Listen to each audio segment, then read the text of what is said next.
بسم الله الرحمن الرحيم الحمد لله رب العالمين والصلاة والسلام على رسوله الكريم وعلى آله وصحبه ومن سار على نهجه إلى يوم الدين وسلم تسليما كثيرا أما بعد. ہم سورۃ المعارج کی تفسیر لے رہے تھے کہ جس میں ہم نے سابقہ درس میں آیتیں لی تھیں یہاں سے کہ فاصبر صبرا جمیلا، کہ صبر کرو، اچھا صبر کرنا. انہم یرونہ بعیدا، بے شک یہ کافر اس قیامت کو بہت دور دیکھتے ہیں، ان کو معلوم ہوتا ہے کہ بہت دور ہے، یعنی اس کے آنے میں بہت وقت ہے. اور اس کا معنی یہ بھی کیا گیا ہے کہ اس کا آنا بعید از امکان سمجھتے ہیں کہ اس کا آنا ممکن نہیں ہے. وَنَرَاهُ قَرِيبًا، جبکہ اللہ ماتا ہے کہ ہم دیکھتے ہیں کہ بالکل وہ قریب ہے، اور واقعی ہی ہر چیز جو آنے والی ہے وہ قریب ہوتی ہے. یوم تکون السماء کالمہل، کہ جس دن آسمان ہوگا پگھلے ہوئے تانبے کی طرح. وتکون الجبال کالعہن، اور پہاڑ ہو جائیں گے دھنی ہوئی اون کی مانند. ولا يسأل حمیم حمیما، اور نہیں سوال کرے گا، نہیں کوئی پوچھے گا گہرے دوست کو پوچھنے والا، یعنی گہرا دوست جو ہے اس کو بھی پوچھنے والا کوئی نہ ہوگا کہ اس کا کیا حال ہے، کس حال میں ہے. یبصرونہم، حالانکہ ایک دوسرے کو دیکھیں گے. یود المجرم، چاہے گا اس دن مجرم، لو یفتدی من عذاب یومئذ ببنیہ، کہ کاش کہ وہ آج کے دن اپنے آپ کو چھڑا لے اپنے بیٹوں کو دے کر، اپنے بیٹے پیش کر کے جو ہے اپنے آپ کو چھڑا سکے. اور صاحبتہ و اخیہ، صاحبتی اپنی بیوی، آخی اور اپنے بھائی کو، اور فصیلتہ التی تؤویہ، اور اپنے خاندان کنبے قبیلے کو، التی تؤویہ، جو اس کو پناہ دیتا تھا، اس کی حفاظت کرتا تھا. ومن فی الارض جمیعا ثم ینجیہ، اور جو بھی کوئی زمین میں رہنے والے ہیں سبھی کو دے کر اپنی جان چھڑانے کی کوشش کرے گا.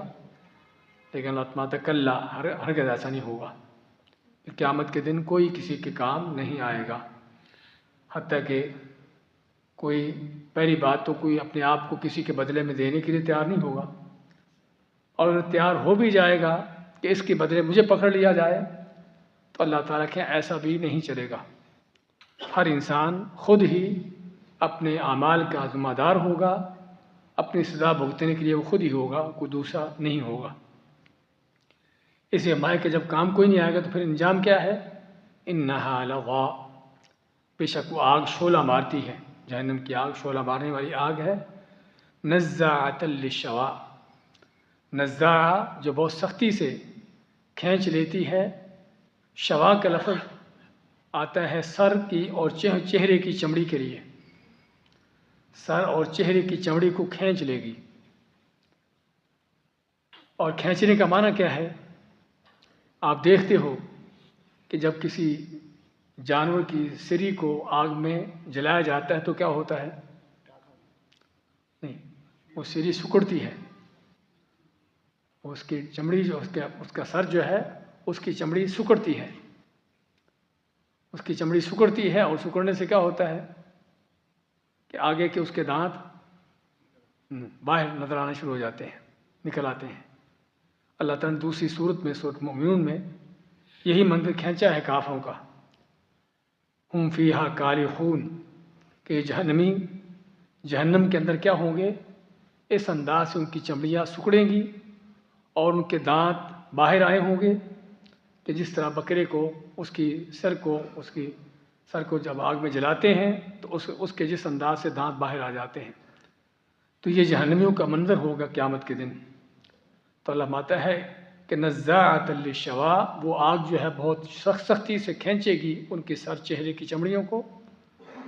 تدعو من ادبر وتولی، تدعو وہ بلائے گی، پکارے گی ہر اس شخص کو کہ جس نے اللہ کے دین سے پیٹھ پھیری، وتولی، منہ پھیرا، اللہ کے دین سے جو پھرا.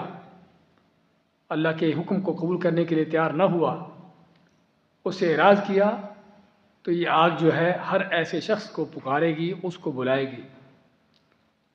اور اس کے بارے میں صحیح حدیث میں اللہ کے نبی فرماتے ہیں کہ قیامت کے دن جہنم سے ایک گردن کی طرح کی چیز نکلے گی، آگ کی گردن، اور میدان محشر سے ہر ایسے شخص کو وہ گردن اچک لے گی، اٹھا لے گی، کہ جس کے بارے میں ماتے آپ صلی اللہ علیہ وسلم کہ وہ کہے گی کہ مجھے 3 طرح کے لوگوں کو پکڑنے کا حکم دیا گیا ہے۔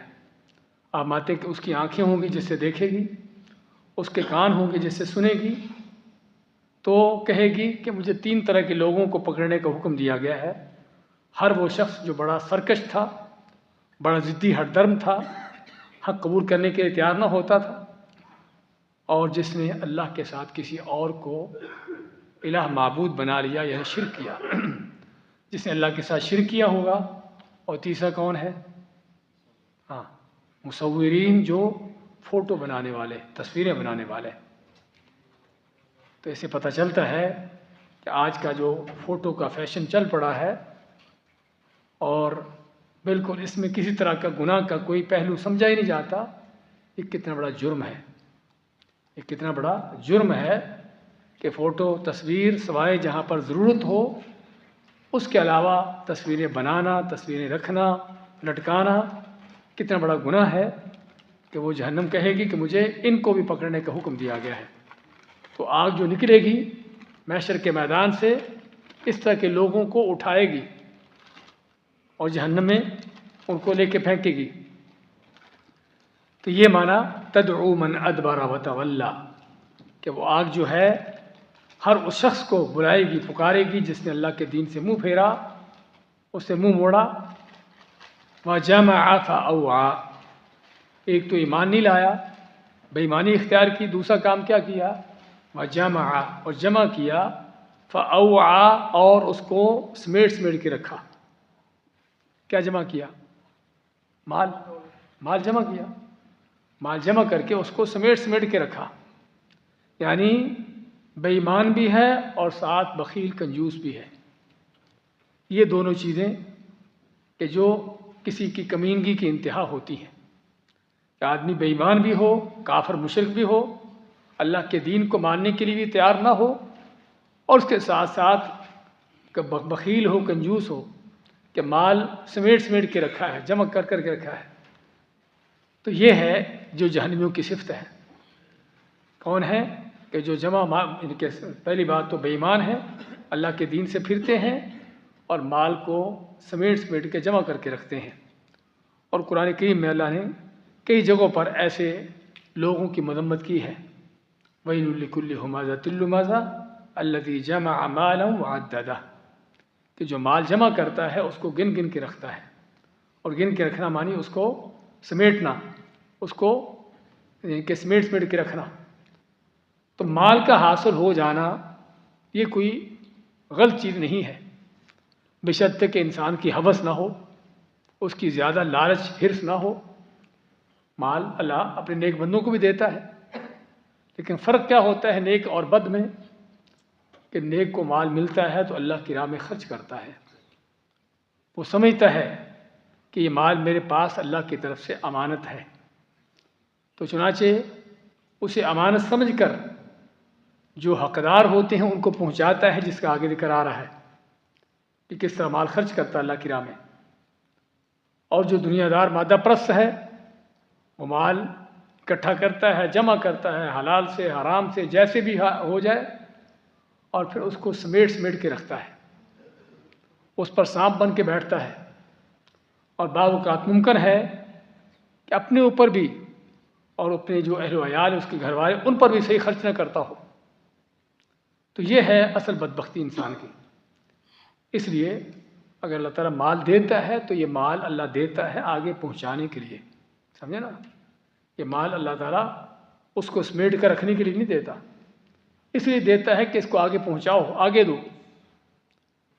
تو لیکن جہنمی جو ہیں، جو جہنم میں جانے والے ہیں ان کی یہ صفت ہے کہ مال جمع کرتے ہیں، مال اکٹھا کرتے ہیں، حلال سے حرام سے ہر طریقے سے اس کو سمیٹ سمیٹ کے رکھتے ہیں۔ ان الانسان خلق ہلوعا، میں کہ انسان جو ہے وہ پیدا ہی ہلوعا کیا۔ ہلوعا کا معنی بے صبرا، بے صبرا، جس کو کہتے ہیں تھوڑ دلہ، کہ ہر چیز میں بے صبری۔ تو انسان پیدا ہی بے صبرا کیا گیا ہے، یعنی انسان کی فطرت ہے بے صبری۔ تو آپ کہیں گے اگر فطرت بے صبری ہے تو پھر تو انسان کا اپنا کیا قصور ہے؟ یہ تو اس کی فطرت ہے۔ فطرت کا معنی کہ جس پر انسان کو اللہ نے پیدا کیا ہے۔ ایک چیز اللہ نے بنائی ہی ایسی ہے کہ اس کے اندر بے صبری ہو، تو پھر اس انسان کا کیا قصور ہوا؟ ہاں، اللہ نے تو فطرتیں بنائی ہیں، لیکن ان فطرتوں کو صحیح کرنے کا اللہ نے راستہ بھی دیا ہے۔ سمجھے نا؟ اللہ نے فطرتیں بنائی ہیں لوگوں کی، کوئی فراخ دل ہے، کوئی تنگ دل ہے، کوئی بخیل کنجوس ہے، کوئی اپنے خرچ کرنے والا اللہ کی راہ میں، سمجھے نا، کوئی بزدل ہے، کوئی بہادر ہے، طرح طرح کے لوگوں کی فطرتیں ہیں۔ لیکن کیا یہ فطرتیں بدلتی نہیں ہیں؟ ہاں، یہ فطرتیں بدلتی ہیں۔ اللہ کے نبی صلی اللہ علیہ وسلم فرماتے ہیں کہ آدمی صبر کرے تو اس کو صبر مل جاتا ہے۔ صحیح حدیث میں ہے کہ من یستعفف یعفہ اللہ، کہ جو آدمی کسی سے سوال کرنے سے بچے تو اللہ اس کو بچا دیتا ہے۔ جس کی کوشش ہو کہ میں کسی سے کچھ نہ مانگوں، اللہ اس کو واقعی ہی ایسا بنا دیتا ہے کہ اس کو مانگنے کی نوبت آتی ہی نہیں، ضرورت پڑتی نہیں۔ ومن یستغنی یغنہ اللہ، اور جو اللہ سے استغنا مانگے، استغنا کے معنی کہ میں کسی کا محتاج نہ رہوں، جو اللہ سے اس چیز کو مانگے کہ میں کسی کا محتاج نہ رہوں، اللہ اس کو واقعی ہی کسی کا محتاج نہیں کرتا۔ ومن یصبر یصبرہ اللہ، اور جو صبر کرنے کی کوشش کرتا ہے اللہ اس کو صبر دے دیتا ہے۔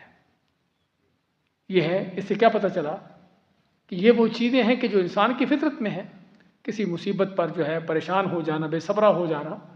لیکن اگر آدمی اپنی صبر کرنے کی ٹریننگ کرتا ہے، صبر کرنے کی کوشش کرتا ہے، تو اللہ اس کو صبر کی توفیق دے دیتا ہے۔ اور ایک دوسری روایت میں آتا ہے العلم بالتعلم والحلم بالتحلم، کہ جس طرح علم سیکھنے سے حاصل ہوتا ہے، ایسے ہی بردباری، اچھا اخلاق، درگزر کرنا، معاف کرنا، یہ بھی کیا ہے؟ یہ بھی تربیت کرنے سے حاصل ہوتا ہے۔ اور یہ وہ چیز ہے کہ جو شاید آپ میں سے بعض لوگوں نے دیکھی ہو کہ کسی وقت بڑا غصہ آتا تھا، بڑا پارا چڑھ جاتا تھا، لیکن اپنے آپ کو کنٹرول کیا، تربیت کی، غصے کو کنٹرول کرنے کی، اور دوسروں کو معاف کرنے، درگزر کرنے کی کوشش کی، تو حتیٰ کہ انسان اس کی طبیعت ایسی ہو جاتی ہے کہ واقعی ہی ٹھنڈا ہو جاتا ہے، اس کا جوش، وہ جو پارا چڑھنے کا معاملہ ختم ہو جاتا ہے۔ تو یہ تربیت ہے انسان۔ اس لیے بات کر رہے تھے کہ اگرچہ اللہ نے لوگوں کی فطرتیں تو بنائی ہیں طرح طرح کی، لیکن اگر کوئی فطرت ایسی ہے کہ جس کی اصلاح کی ضرورت ہے تو اللہ نے اس کا اصلاح کا طریقہ بھی دیا ہے، اور وہ طریقہ ہے اس دین کے اندر، ایمان کے اندر۔ اس لیے آگے ذکر آ رہا ہے کہ یہ تربیت کیسے حاصل ہوتی ہے۔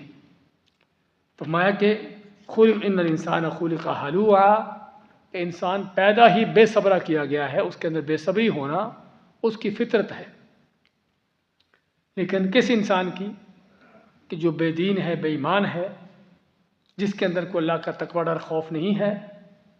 ہاں، اس کا، کیونکہ آگے آئے گا کہ جو یعنی کہ نیک لوگ ایسے نہیں ہیں۔ اچھا، اس کی بے صبری کی کیا دلیل ہے؟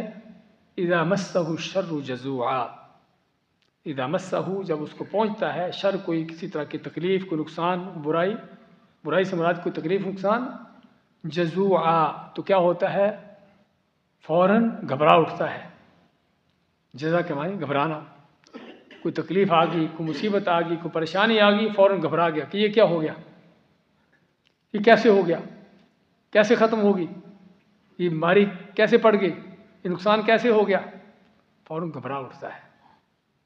وَإِذَا مَسَّهُ الْخَيْرُ مَنُوعًا، اور جب اس کو کبھی کوئی نعمتیں ملتی ہے، مال ملتا ہے، تو پھر اس مال کو منوعا کس سے ہے، منع کرنے سے، اس مال کو منع کرنا، منع کرنے کا معنی پھر اپنے پاس سمیٹ کے رکھا، کسی کو دیتا نہیں ہے۔ یہ ہے کافر کی، بے دین کی، بے ایمان کی خصلت، کہ وہ اللہ کے دین سے پھرا ہوا دنیا کا مال جمع کر کے رکھتا ہے، اور جب اس کو کوئی مصیبت تکلیف آتی ہے تو بے صبرا ہو جاتا ہے، فوراً جو ہے وہ گھبرا جاتا ہے، اور جب کوئی نعمت ملتی ہے تو فوراً جو ہے وہ اپنے پاس اس کو سمیٹ کے رکھتا ہے، بلکہ دوسری آیتوں میں یہ بھی آتا ہے کہ فوراً بدماشی عیاشی پر اتر آتا ہے۔ اور یہ دونوں چیزیں آپ دیکھتے ہیں کہ جب کبھی مصیبت آ گئی تو کس انداز سے وہ مایوس ہو کے ہاتھ پہ ہاتھ رکھ کے پریشان ہو کے بیٹھ جاتا ہے، شکوے شکایتیں طرح طرح کی کہ یہ کیا ہو گیا، ویسے کیا ہو گیا، اور اللہ کی رحمت سے مایوس ہو جانا جب کوئی تکلیف مصیبت آتی ہے، اور جب کوئی نعمت ملتی ہے، مال ملتا ہے، کوئی عہدہ منصب ملتا ہے، تو کس انداز سے پھر اکڑتا ہے، متکبر بن جاتا ہے، مغرور ہو جاتا ہے، حتیٰ کہ دوسروں کو انسان نہیں سمجھتا۔ تو یہ ہے کسی کے بے دین ہونے کی، بے ایمان ہونے کی علامت، اور بلکہ اس کی کمینگی کی دلیل ہے کہ اللہ تعالیٰ تو دیتا ہے یہ اس کو نعمتیں کہ تاکہ دنیا کی نعمتوں سے جائز صحیح فائدہ اٹھائے، لیکن وہ کیا کرتا ہے، ان سے فائدہ اٹھانے کے بجائے بدماشی عیاشی پر لگاتا ہے۔ اللہ تعالیٰ کوئی آفت مصیبت ڈالتا ہے تاکہ انسان صبر کر کے اللہ سے اجر لے، لیکن صبر کرنے کے بجائے بے صبری کا مظاہرہ کر کے اپنے اجر کو ضائع کرتا ہے، تو یہ ہے کسی کے بے دین ہونے کی، بے ایمان ہونے کی دلیل۔ اس لیے فرمایا آگے الا المصلین، سوائے نمازیوں کے۔ یہ نمازیوں کی صفت ایسے نہیں ہوتی۔ اچھا، کوئی نمازی نہیں آپ کو نظر آتا جو بے صبرہ ہو؟ کوئی نمازی بخیل نہیں ہوتا؟ کوئی نمازی ایسا نہیں کہ جو دنیا کے پیچھے دوڑ لگائی ہو، اس نے بھی مال جمع کرنے کی ہوس ہو؟ ہیں تو پھر اللہ تعالیٰ جو فرماتا ہے الا المصلین، سوائے نمازیوں کے۔ ہاں، آگے ان نمازیوں کی صفتیں بیان ہو رہی ہیں کہ جو اس طرح کی نمازیں پڑھتے ہیں ان کے اندر یہ نہیں ہوتا، ورنہ تو نمازیوں کے اندر بھی سارا کچھ ہے، سمجھے نا؟ لیکن نماز ان کی ایسی ہے کہ جس نماز کا ان کے اوپر کوئی اثر نہیں ہے۔ اس لیے آج ہم بہت ایک اہم موضوع لیں گے، وہ کیا ہے کہ عبادتیں اور نیکیاں جو اللہ تعالیٰ کی ہم عبادتیں کرتے ہیں طرح طرح کی، کیا صرف کوئی رسم و رواج ہے کہ جب اذان ہوئی مسجد میں آ کے نماز پڑھ لی چلے گئے، بس رمضان آیا روزے رکھ لیے، کوئی حج عمرے کر لیا کسی نے، اور کوئی اس طرح کی نیکی کر لی، تو صرف یہ فارمیلٹی ہے یا کہ ان کی کوئی تربیت ہے؟ بھی دیکھیے اللہ تعالیٰ کے ہاں کوئی بھی کام بغیر کسی مقصد کے نہیں ہے، کوئی چیز بھی اللہ کے ہاں بغیر مقصد کے نہیں ہے۔ ہر چیز کا بڑا مقصد ہے، ہر چیز کے پیچھے کو اللہ تعالیٰ بندے کی تربیت چاہتا ہے۔ تو یہ ساری عبادتیں جو ہیں یہ تربیتیں ہیں۔ اسی نماز کے بارے میں کیا فرمایا کہ ان الصلاۃ تنہی عن الفحشاء والمنکر، کہ بے شک نماز روکتی ہے برائی بے حیائی سے۔ روزے کے بارے میں کیا فرمایا؟ الصوم جنہ، کہ روزہ ڈھال ہے، رکاوٹ ہے گناہوں سے، غلط کاموں سے، سمجھے نا؟ تو ہر عبادت کے بعد پیچھے آپ دیکھو گے اس کا کوئی مقصد نظر آئے گا، اس کا کوئی فائدہ، کوئی اثر ہے، اور جس کو عبادت کرنے کے باوجود اس کا کوئی اثر نہیں ہو رہا، اس کا مطلب کہ اس کی عبادت پھر غلط ہے۔ اس بیمار کی طرح کوئی شوگر کا مریض ہے، شوگر کا پیشنٹ ہے، تو دوائی تو کھا رہا ہے، میڈیسن تو لے رہا ہے، لیکن ساتھ ساتھ بد پرہیزی کر رہا ہے، پرہیز نہیں ہے، تو اس پر دوائی کا کوئی فائدہ نہیں ہوگا اس کو۔ ایسے ہی ہر وہ اس انسان جو اللہ تعالیٰ کی طرح طرح کی عبادتیں کر رہا ہے لیکن عبادت صحیح طریقے سے نہیں کر رہا، دوائی صحیح نہیں کھا رہا، دوائی کھانے والا ڈاکٹر نے 3 ٹائم کا بولا ہے، وہ کبھی 1 ٹائم کھا رہی، کبھی 2 ٹائم کھا رہی، کبھی نہ کھائی، سمجھے نا؟ اللہ نے 5 نمازیں فرض کی ہیں، کبھی 5 پڑھ لی، کبھی 4 پڑھ لی، کبھی 3 پڑھ لی، کبھی 1 بھی نہ پڑھی، سمجھے نا؟ تو جس طرح دوائی کا غلط استعمال کرنے سے دوائی کا فائدہ نہیں ہوتا، ایسے ہی ان عبادتوں کو بھی غلط طریقے سے کرو گے تو تب بھی فائدہ نہیں ہوگا۔ ایک تو یہ ہے کہ عبادت پوری نہ کی، دوسرا عبادت غلط کی، اللہ نے جو طریقہ دیا اس پر نہیں کر رہے۔ اتنی ہماری عبادتیں ہیں جو سنت کے خلاف ہیں۔ ہاں، تو سنت کے خلاف عبادت کا کوئی اثر نہیں۔ اللہ نے تو اس عبادت کی تاثیر رکھی ہے جس طرح اللہ نے حکم دیا ہے۔ اس لیے بات یہ نہیں کہ اللہ کے دیے ہوئے نسخے کے اندر کوئی کمی کوتاہی ہے۔ ہم دنیا کے لحاظ سے اگر بیمار آدمی ڈاکٹر کے پاس جاتا ہے، ڈاکٹر اس کو چیک کرتا ہے اور اس کے ٹیسٹ وغیرہ لے کر اس کی بیماری کو ڈائگنوز کرتا ہے کہ اس کی بیماری کیا ہے، پھر اس کو میڈیسن دیتا ہے، اور بیمار آدمی میڈیسن کھاتا بھی ہے اور پھر بھی اس کو فائدہ نہیں ہوتا۔ ہاں، اس میں ہم کہیں گے کہ اللہ تعالیٰ کا بھی حکم ہوتا ہے تب بھی دوائی اثر کرتی ہے، لیکن ظاہری طور پر 3 چیزوں میں سے ایک ہے۔ یا تو ڈاکٹر صحیح نہیں تھا، اس کو پتہ نہیں چلا اس کی بیماری کیا ہے، بیماری کچھ اور ہے، دوائی کسی اور چیز کی دے دی، سمجھے نا؟ اس نے صحیح اس کی تشخیص کی نہیں، اس کی صحیح طور پر ڈائگنوز نہیں کیا اس کو، تو جس کو بیماری کا پتہ نہیں چلا تو وہ کیا کرے گا؟ آپ دیکھتے ہو کئی بار آپ کو کوئی تکلیف ہوتی ہے، ڈاکٹر کے پاس ہر ہفتے میں چکر، ہر دوسرے دن چکر، دوائیاں کبھی یہ کبھی وہ، فائدہ کوئی نہیں ہو رہا۔ آخر میں ڈاکٹر کوئی لیبارٹری ٹیسٹ آپ کا کرواتا ہے کہ جس ٹیسٹ سے آپ کا پتہ چلتا ہے کہ آپ کی بیماری کیا ہے، اور جب بیماری کا پتہ چل جاتا ہے تو پہلی ڈوز سے ہی، پہلی خوراک سے ہی آپ کو اس کا اثر محسوس ہو جائے گا۔ ہوتا ہے ایسا، مجھے ایک دفعہ الرجی ہوئی، یعنی خود میرے ساتھ جو تجربہ ہے، کافی سال پہلے الرجی ہوئی تو ڈاکٹروں کے پاس ہر دوسرے چوتھے دن کبھی یہ مرہم، کبھی وہ میڈیسن، کبھی یہ ٹیبلٹ، کبھی، آخر میں ڈاکٹر نے جو ہے وہ لیبارٹری ٹیسٹ کیا، جو ٹیسٹ خاص قسم کا ہوتا ہے سکن کا، تو اس میں پتہ چلا کہ واقعی وجہ کیا ہے۔ پتہ چلا تو اس نے پھر اس کے مطابق میڈیسن دی، پہلی خوراک سے ہی خارج وہ الرجی ختم ہو گئی، سمجھے نا؟ اس لیے یہاں پر ہم بات کر رہے تھے کہ یا تو ڈاکٹر صحیح نہیں، اس نے آپ کو صحیح چیک نہیں کیا، آپ کا مرض جانا ہی نہیں، مرض آپ کا کیا ہے، یا پھر ڈاکٹر تو صحیح ہے لیکن آپ کو دوائی 2 نمبر مل گئی۔ ہاں، دوائی 2 نمبر چھوڑ کر 10 نمبر تک پتہ نہیں کتنے نمبر ہیں، سمجھا؟ ایسی بھی ہیں جو آدمی کھا کے ویسے مر جاتا ہے۔ تو یہ دوائی کھا لیا آپ نے، اچھا دوائی بھی آپ کو صحیح ملی، ڈاکٹر بھی صحیح تھا، پھر بھی کیوں اثر نہیں؟ آپ دیکھیے کہ دوائی کا استعمال کیسے کر رہے ہو، کیا صحیح استعمال ہو رہا ہے؟ تو 3 میں سے ایک چیز ہوتی لازمی کہ جب کسی دوائی کا اثر نہیں ہوتا تو اس میں سے عام طور پر، ویسے تو اللہ تعالیٰ کی تقدیر سے بھی اس کا معاملہ ہوتا ہے، اللہ تعالیٰ کی طرف سے حکم ہوگا تو اثر ہوگا، لیکن ظاہراً یہ 3 اسباب ہیں، لیکن یہاں پر اللہ تعالیٰ کے حوالے سے تینوں میں سے کوئی سبب نہیں ہے۔ آپ کے مرض کو پہچاننے والا کون ہے؟ رب العالمین ہے، کہ جس سے بہتر آپ کو کوئی نہیں جانتا۔ ہم خود اپنے آپ کو نہیں جانتے کہ ہم کون ہیں، ہم کیا ہیں، اس سے بہتر آپ کو کوئی نہیں جانتا۔ اور اللہ نے آپ کی اصلاح کے لیے آپ کو جو علاج دیے ہے، میڈیسن دی ہے، روزے کی شکل میں، نماز کی شکل میں، ہاں یہ وہ ہیں کہ جس سے بہتر کوئی علاج نہیں ہے۔ اگر پھر بھی ان کا اثر نہیں ہے تو پھر اپنے آپ کو دیکھنے کی ضرورت ہے کہ ہم اس کا استعمال صحیح نہیں کر رہے، ہم اس کا استعمال صحیح نہیں کر رہے، تو یہ ہے اصل۔ تو اللہ ماتا الا المصلین، ہاں نمازیوں کے ہاں ایسا نہیں ہوتا، نہ کنجوس ہوتے ہیں، نہ بے صبرے ہوتے ہیں، نہ دنیا پرست ہوتے ہیں، نہ مال جمع کرنے کی ہوس ہوتی ہے، نمازیوں کے اندر ایسا نہیں ہوتا۔ لیکن نمازی کون سے؟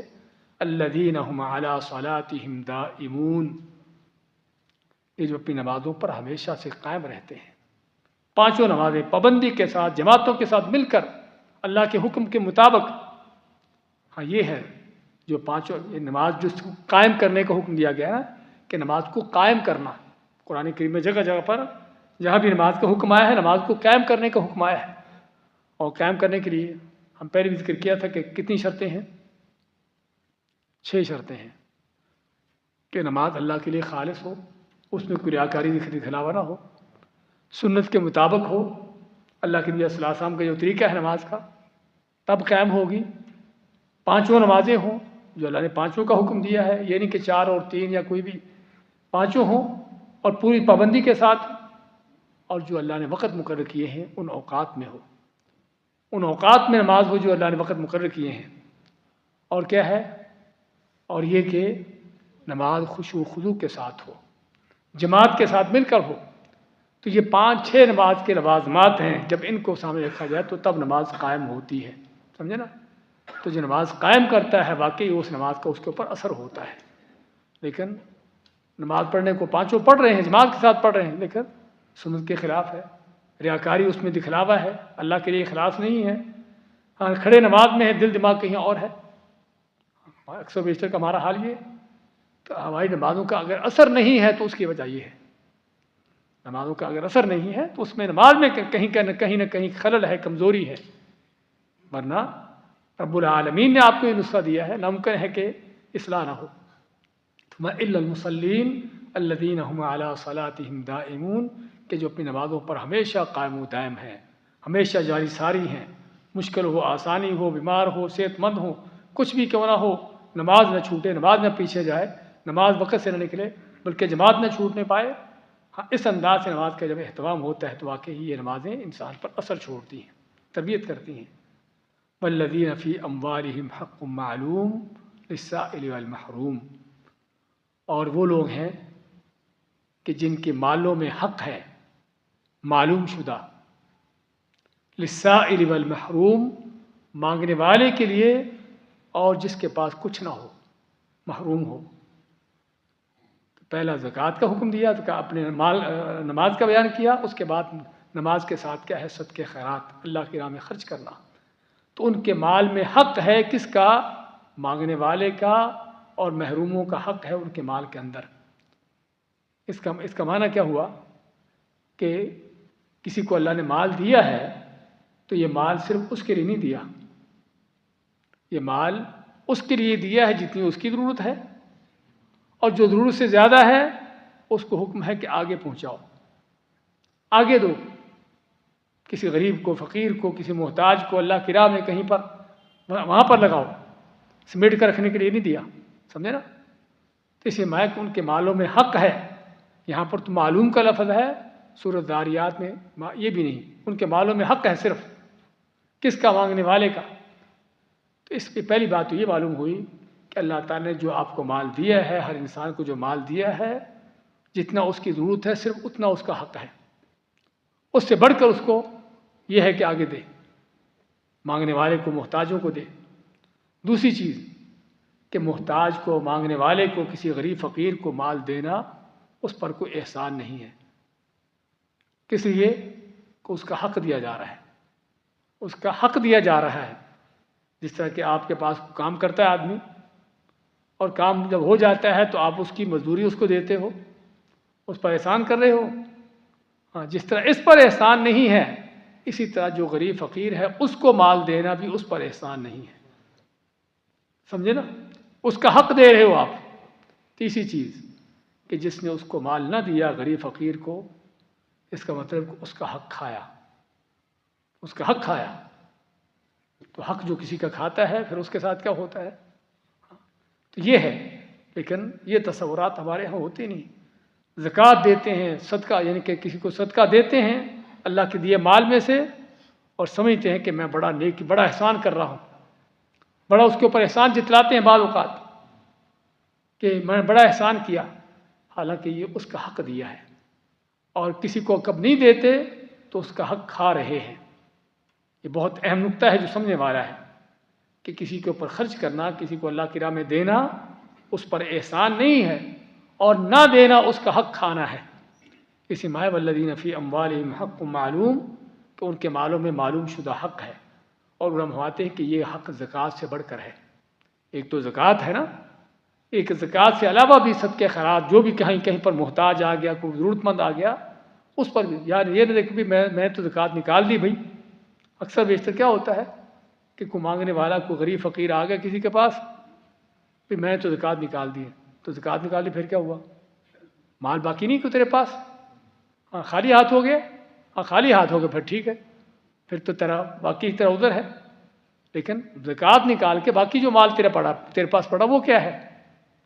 اس لیے صحیح جو قول ہے وہ یہ ہے کہ زکوٰۃ ہی صرف فرض نہیں مسلمان پر، بلکہ زکوٰۃ کے علاوہ بھی جہاں محتاج ہوں، ضرورت مند ہوں، جہاں اللہ کی راہ میں خرچ کرنے کی ضرورت ہو وہاں پر خرچ کرنا ہے، چاہے زکوٰۃ نکال بھی دی ہو تب بھی۔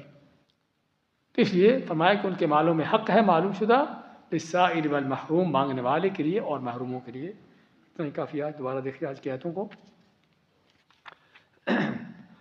وجمع فأوعى، یہ مال جمع کر کے اس کو، یعنی کہ مال جمع کرتا ہے اس کو سمیٹ کے رکھتا ہے۔ ان الانسان خلق ہلوعا، کہ بے شک انسان پیدا ہی بڑا بے صبرا ہوا ہے۔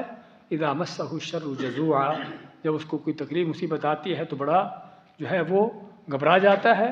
وَإِذَا مَسَّهُ الْخَيْرُ مَنُوعًا، اور جب اس کو کوئی خیر بھلائی نعمت ملتی ہے تو منع کرتا ہے، اس کو اپنے پاس میڑ کے رکھتا ہے۔ إِلَّا الْمُصَلِّينَ، سوائے نمازیوں کے، الَّذِينَ هُمْ عَلَىٰ صَلَاتِهِمْ دَائِمُونَ، کہ جو اپنی نمازوں پر ہمیشہ قائم و دائم ہیں۔ وَالَّذِينَ فِي أَمْوَالِهِمْ حَقٌّ مَّعْلُومٌ، اور جن کے مالوں میں حق ہے معلوم شدہ۔ لِلسَّائِلِ وَالْمَحْرُومِ، مانگنے والے کے لیے اور محروموں کے لیے جن کے پاس کچھ نہ ہو۔ بارک اللہ فیکم، جزاکم اللہ خیر۔